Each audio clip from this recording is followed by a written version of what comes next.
High আমি রূপম। এখন কথা হবে ভালিমার ট্রেলার নিয়ে, যেটা আজকে কিছুক্ষণ আগে ড্রপ করা হয়েছে। তো কেমন লাগলো এই ট্রেলারটা?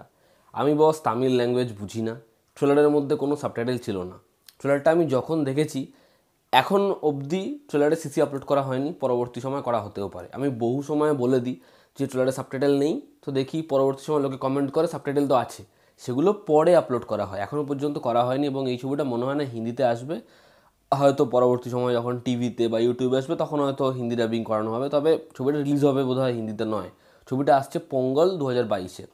তো এখানে মুখ্য চরিত্রে সিনেমাতে অভিনয় করছে অজিত কুমার। এবং অজিত কুমারের আমি যে খুব সিনেমা দেখেছি সেরকম নয়, তবে যা তার সম্পর্কে পড়েছি, সে তামিলের one of the best actor. তার জন্য অডিয়েন্সের যা ক্রেজ, যা পাগলামি, সেটা চূড়ান্ত লেভেলে।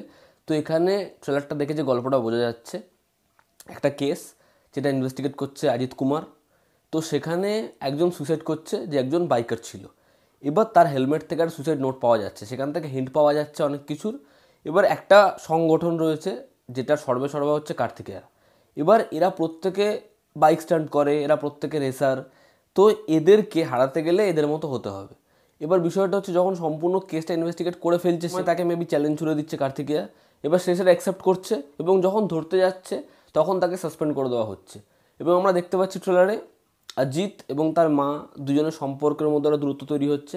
ইনভেস্টিগেট হচ্ছে অজিতের ওপরে, তাকে সাসপেন্ড করে দেওয়া হচ্ছে। এবং আমি ট্রেলারের একটা পার্টিকুলার সিন দেখাচ্ছি যেখানে সে মেবি জেলে রয়েছে অজিত। এবার অজিত কীরকমভাবে এই সবের থেকে বেরোচ্ছে এবং সে কীরকমভাবে ট্র্যাপে ফেলছে কার্তিকেয়াকে। তো কার্তিকেয়া ভার্সেস অজিত, এই দুজনের ফেস অফ কীরকমভাবে হচ্ছে, এই নিয়েই হচ্ছে এই ছবির গল্প। তো এটা একটা মশালা ফিল্ম। যেরকম ধরনের এখানে অ্যাকশন কোরিওগ্রাফ করানো, যেরকম ধরনের সিন সিনারি দেখানো, সেগুলো দেখতে অবশ্যই ভালো লাগে। বাইকের স্টান্টগুলো যেরকম রয়েছে সেগুলো সত্যি টপ নচ। এবং প্রথমে একটা বৃষ্টির মধ্যে যে ইন্ট্রোডাকশনটা অজিতের, যে অ্যাকশন সিকোয়েন্সেসগুলো, ওগুলো ভালো। ডায়ালগস ভরপুর থাকবে, বোঝাই যাচ্ছে।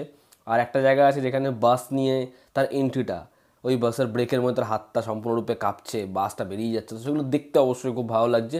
তো অ্যাকশন সিকোয়েন্সেসগুলো দেখে অবশ্যই মজা লাগছে, ভালো লাগছে অ্যাকশনগুলো দেখে। বিজিএম হাই লেভেলে বাজছে। আর ট্রেলারটাকে যেরকমভাবে বিল্ড করা হয়েছে, যেরকম ভালো ভালো সিকোয়েন্সগুলো, ভালো ভালো দৃশ্যগুলো, প্রিমিয়াম সিকোয়েন্সেসগুলো বিল্ড করা হয়েছে অ্যাকশনের মধ্যে, যেগুলো দেখতে অবশ্যই চরম। আর দুজনের মধ্যে একটা রেসও হবে, ঠিক আছে, তারা আকাশের মধ্যে বাইক নিয়ে উড়ে বেড়াবে, সেগুলো দেখতে বেশ ভালো লাগছে। এবার বিষয়টা হচ্ছে, আমার মনে হয়েছে ট্রেলারটাকে একটু বেশি ইলংগেট করা হয়েছে। এখানে প্রায় 2.5 মিনিট নাগাদ মনে হবে ট্রেলারটা এক্ষুনি শেষ হবে, সেই সময় দেখলাম তাকে সাসপেন্ড করে দেওয়া হলো এবং ট্রেলারটাকে আরও টানা হলো প্রায় 30-32 সেকেন্ড, যেখানে তার মায়ের সঙ্গে তার সম্পর্ক ভাঙা, তারপর সে কী কী করবে, এসব দেখানো হচ্ছে। তো ট্রেলারটাকে অনেকটা বড় করা হয়েছে মনে হয়েছে। এবার দেখা যাক কেমন কি হয় গল্পটা এবং কেমন লাগে এই সিনেমাটা দেখতে। ছবিটা আসছে, দেখা যাক ছবিটা কেমন কি হয়। বনি কাপুর এই ছবিটা নিয়ে খুব আশাবাদী। এই ছবিটার রাইটস অনেক টাকায় বিক্রি হয়েছে এবং যেহেতু অজিত কুমারের ছবি, ছবি তো ডেফিনেটলি বক্স অফিসে রেকর্ড করবে। এটা একটা মশালা ফিল্ম। এই ছবির কন্টেন্ট হেভি হবে, ছবির গল্প হেভি হবে এরকম নয়। এই ছবির গল্প অবশ্যই জানা টেমপ্লেটে হবে, তবে অ্যাকশন সিকোয়েন্সেস যেরকম হয়ে থাকে সেরকমই হবে। তো দেখা যাক কেমন লাগে। আমার ট্রেলারটা একটা মশালা ফিল্ম হিসেবে ঠিকঠাকই লাগলো, আমি বেশ এনজয় করলাম। তো এই ছিল আমার রিয়াকশন। তোমাদের কেমন কী লেগেছে অবশ্যই জানিও। আমি ট্রেলারের লিঙ্ক ডিসক্রিপশনে দিয়ে দেবো, সেখান থেকে তোমরা অবশ্যই চেক আউট করো। জনতা আমাদের পাশে আছে। Love you all, bye, take care.